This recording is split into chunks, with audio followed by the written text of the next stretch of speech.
Can you explain the benefits of historically underserved businesses like those owned by women, minorities, and veterans gaining access to state and federal contracts, particularly for surface transportation projects?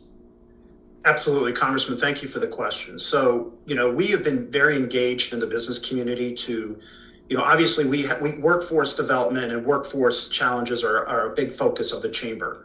And we created an equality of opportunity initiative where one of the things we've heard when we talk to minority and women-owned businesses was they didn't know where these opportunities existed, right? We didn't have a lot of them at the federal level, but with passage of this legislation, one of our goals is to partner to make sure we go to those underserved and underutilized communities who didn't even know these benefits happened.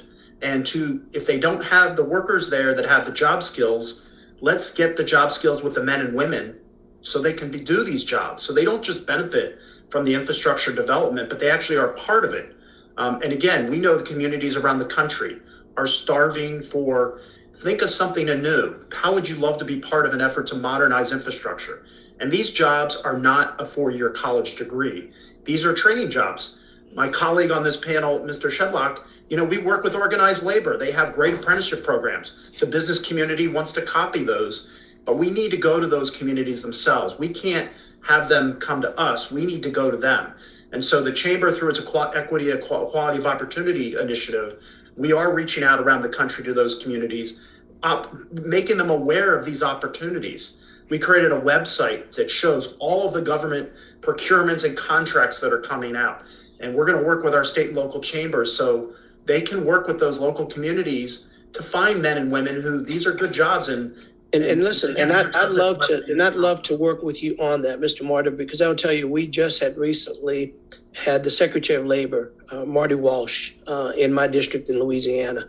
And we went to some of our community colleges. We met with some of the stakeholders.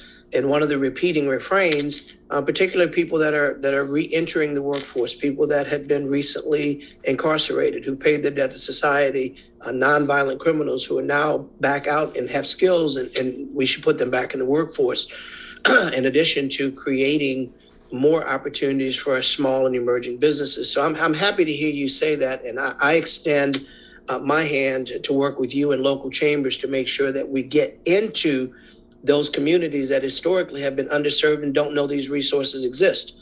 So I'm happy to hear that you recognize, as I do, that we can have the best programs in the world. If people don't know they exist, they're doing us no good whatsoever.